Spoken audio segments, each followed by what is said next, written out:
Palabra de vida.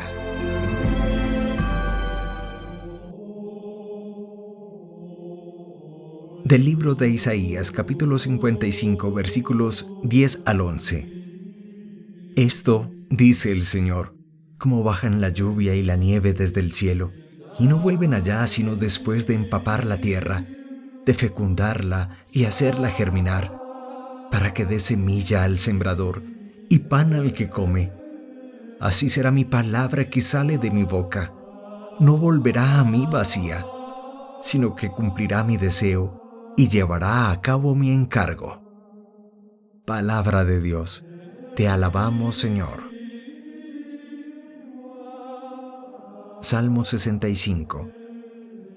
La semilla cayó en tierra buena y dio fruto. Tú cuidas la tierra, la riegas y la enriqueces sin medida. La acequia de Dios va llena de agua, preparas los trigales. La semilla cayó en tierra buena y dio fruto. Así preparas la tierra, riegas los surcos, igualas los terrones. Tu llovizna los deja mullidos, bendice sus brotes. La semilla cayó en tierra buena y dio fruto. Coronas el año con tus bienes, tus carrizales resuman abundancia, resuman los pastos del páramo y las colinas se orlan de alegría. La semilla cayó en tierra buena y dio fruto. Las praderas se cubren de rebaños y los valles se visten de mieses que aclaman y cantan. La semilla cayó en tierra buena y dio fruto. De la carta del apóstol San Pablo a los romanos. Hermanos, considero que los sufrimientos de ahora no se pueden comparar con la gloria que un día se nos manifestará, porque la creación expectante está aguardando la manifestación de los hijos de Dios. En efecto, la creación fue sometida a la frustración, no por su voluntad, sino por aquel que la sometió, con la esperanza de que la creación misma sería liberada de la esclavitud de la corrupción, para entrar en la gloriosa libertad de los hijos de Dios. Porque sabemos que hasta hoy toda la creación está gimiendo y sufre dolores de parto. Y no solo eso, sino que también nosotros, que poseemos las primicias del Espíritu, gemimos en nuestro interior, aguardando la adopción filial, la redención de nuestro cuerpo. Palabra de Dios. Te alabamos, Señor. Del Santo Evangelio según San Mateo, capítulo 13, versículos 1 al 9. Aquel día salió Jesús de casa y se sentó junto al lago, y acudió a él tanta gente que tuvo que subirse a una barca. Se sentó y la gente se quedó de pie en la orilla. Les habló mucho rato en parábolas. Salió el sembrador a sembrar. Al sembrar un poco cayó al borde del camino. Vinieron los pájaros y se la comieron. Otro poco cayó en terreno pedregoso, donde apenas tenía tierra, y como la tierra no era profunda, brotó enseguida, pero en cuanto salió el sol, se abrasó y por falta de raíz se secó. Otro poco cayó entre zarzas, que crecieron y lo ahogaron.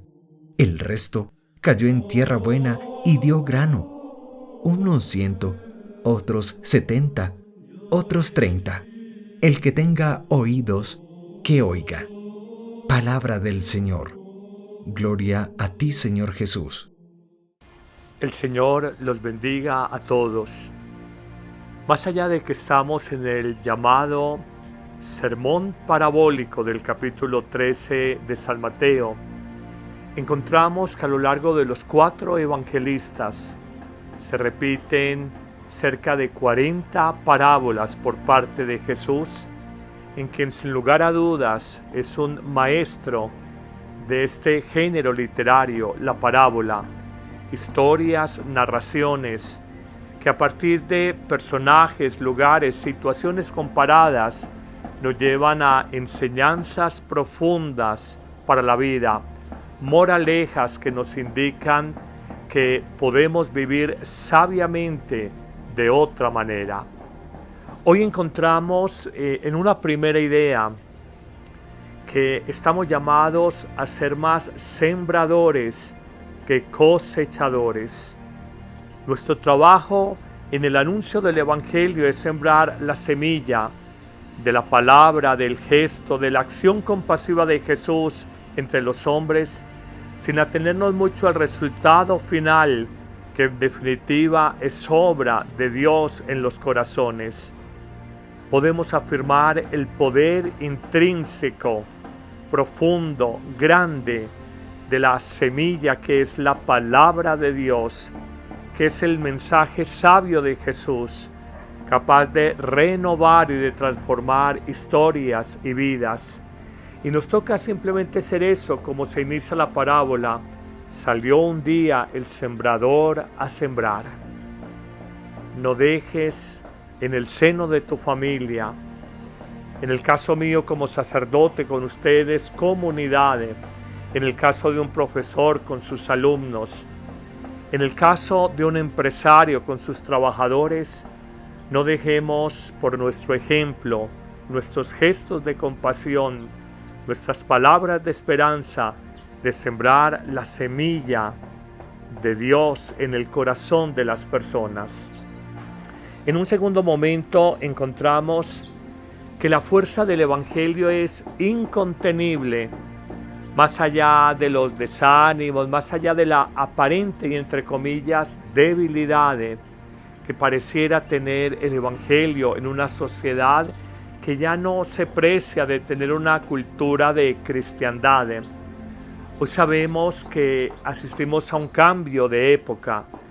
Venimos de unos padres, abuelos, ancestros, donde todos los signos de la cultura tenían raíces cristianas. Hoy hay una cultura secular que tiene dificultad para entender los signos de Dios en su vida, a partir de una imagen, a partir de una oración, a partir de un sacramento, la Eucaristía, a partir de la misma forma en que vivimos la vida consagrada, masculina y femenina. El ser humano hoy tiene dificultades porque la cultura secular entiende muy bien de vivir para gozar y para el placer. La cultura secular entiende muy bien de vivir para el acumular, trabajar y tener para un bienestar y una comodidad.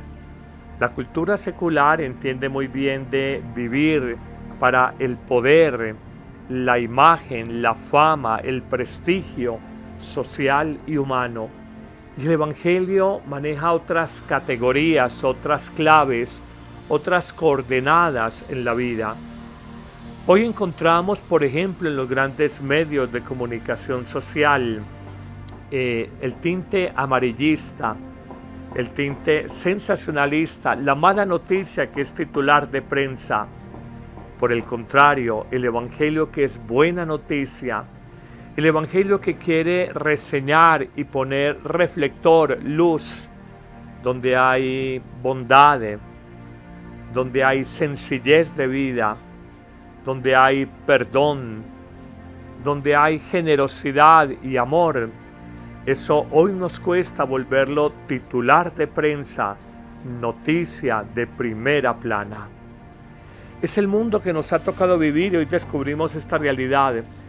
Pero en un tercer momento, tal vez el más interesante de todos, descubrimos que los tres tipos de terrenos que nos presenta el Evangelio de hoy nos habla de tres tipos de corazones. Porque el corazón es la gran cementera, es el gran terreno donde si está abonado, oxigenado, trabajado, germina la semilla de Dios, o por el contrario, si es un terreno endurecido, un terreno entre rocas, un terreno en medio de zarzas, maleza, abrojos, un terreno donde no hay mucha profundidad de la tierra fecunda, va a generar un tipo de semilla que prontamente se va a secar, la obra de Dios no va a prosperar. Hoy se nos invita a descubrir que la obra de Dios no falla por la semilla, que es poderosa en sí misma. La obra de Dios falla por la sementera, el terreno, el cultivo que es el corazón humano. Y el Evangelio, miro aquí en esta Biblia, en este capítulo 13, nos habla de 3 tipos de terreno y nos habla de la semilla que cae al borde del camino. Y luego Jesús, explicando ese borde del camino, habla de la superficialidad de la vida. Podríamos pensar la vanidad de la vida. Cuando vivimos para afuera y no para adentro, cuando vivimos del qué dirán los demás y no del qué pensará y qué dirá Dios de nosotros mismos, cuando vivimos simplemente de la imagen, y esto es muy normal en el mundo digital y de las redes sociales, es difícil que la hondura y la profundidad de la palabra de Dios calen. Hay superficialidad, es el mundo de vivir de la moda, lo fashion, la farándula, el facilismo, la imagen, la apariencia. Es la semilla que cae al borde del camino y no es capaz de germinar. Pero viene un segundo tipo de terreno o de corazón humano que nos señala Jesús y nos habla el terreno pedregoso entre piedras, y señala Jesús en la misma explicación que da en este capítulo 13 de San Mateo. Dice que la inconstancia de la vida en seguir a Jesús y las persecuciones, burlas, desprecios, nos hacen desistir de ser anunciadores de una buena noticia, de una noticia de esperanza, de un evangelio de vida y de relaciones nuevas en la familia, entre las personas.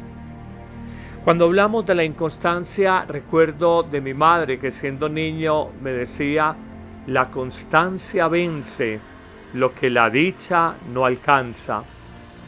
Y en el fondo es descubrir que en la lucha entre el agua que gotea sobre una piedra, en la lucha entre el agua y la piedra, siempre vence el agua, no porque sea más fuerte, sino porque goteando el más constante es capaz de perforar la piedra. En la batalla entre el agua y la roca siempre vence el agua, no porque sea más fuerte, sino porque es más constante. Si algo necesita un evangelizador es constancia, tenacidad en el anuncio del evangelio. Pero Jesús nos coloca en ese terreno pedregoso un segundo elemento, que son las persecuciones. Has sido burlado por tu fe, te han mirado con desprecio, con desdén, te miran como un bicho raro en el siglo XXI. La gente entiende del materialismo, pero no de espiritualidad. La gente entiende de ser avispado y tramposo, pero de ser recto te ven como que fueras tonto. ¿Te ha pasado eso?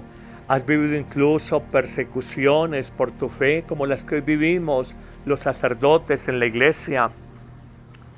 Recuerdo una frase muy fuerte del gran padre de la iglesia, San Agustín, cuando invitándonos a resistir las persecuciones y siguiendo el evangelio de Jesús: bienaventurados los perseguidos y bienaventurados cuando los calumnien, porque su recompensa será grande en el reino de los cielos.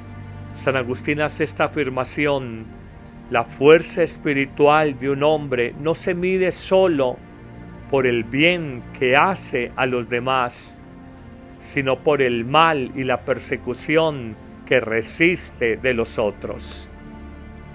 Por eso te invito, si encuentras terreno pedregoso, si hay persecuciones, si hay dureza de corazón de otros, no desanimes, no claudiques, no renuncies. El evangelio es de los valientes, el evangelio es de los que tienen coraje y resiedumbre en la vida. Finalmente, nos señala Mateo un tercer tipo de terreno, y es el que está rodeado de maleza, de abrojos, de zarza, que son malas plantas que cercan la semilla de Dios y la ahogan. Y él lo explica de dos maneras. los afanes de la vida diaria, las preocupaciones por la vida diaria. Tengo que trabajar, tengo que estudiar, tengo este compromiso, tengo que ir al centro comercial, tengo que ir al banco, tengo esta reunión importante, tengo que visitar este amigo. Los afanes de la vida diaria señalará Jesús en primer lugar, y el afán por conseguir bienes y atesorarlos, el afán de las riquezas en segundo lugar, son esas zarzas, abrojos, maleza, decimos en Colombia, maleza, mala planta, que nos lleva a ahogar la semilla de la palabra del Señor.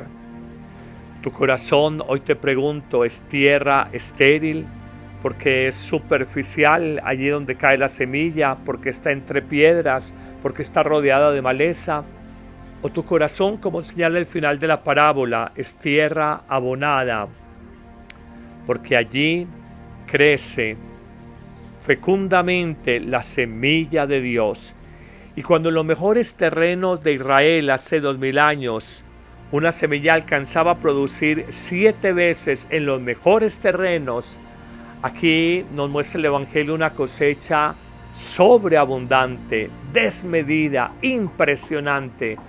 El Evangelio produce 30 veces más, 60 veces más, 100 veces más, el céntuplo, cuando este corazón es tierra abonada, tierra oxigenada, tierra trabajada, tierra dispuesta para que la semilla de Dios germine en nosotros. Tú decides, hoy planto, hoy riego, hoy siembro la semilla entre todos ustedes. Depende de tu corazón que acojas o no acojas la semilla de Dios para tu vida y para tu familia. Que el buen Dios te bendiga en este día, en el nombre del Padre, y del Hijo, y del Espíritu Santo. Amén. 14 grandes promesas de Dios para tu vida. La Sagrada Escritura contiene cientos de promesas de Dios para tu vida. Estas promesas alimentan nuestra fe y fortalecen nuestra esperanza, sobre todo en tiempos de crisis. Cree y espera en las promesas del Señor, que son verdaderas bendiciones para tu vida. En julio, todos los lunes, miércoles y viernes, acompáñanos en vivo a las 9 de la mañana en YouTube y Facebook con el Padre Carlos Yepes. Nunca te apartes de este libro de la ley. Más bien, medita en él de día y de noche, para que guardes y cumplas todo lo que está escrito en él. Así tendrás éxito y todos tus proyectos saldrán adelante. Josué, capítulo 1, versículo 8.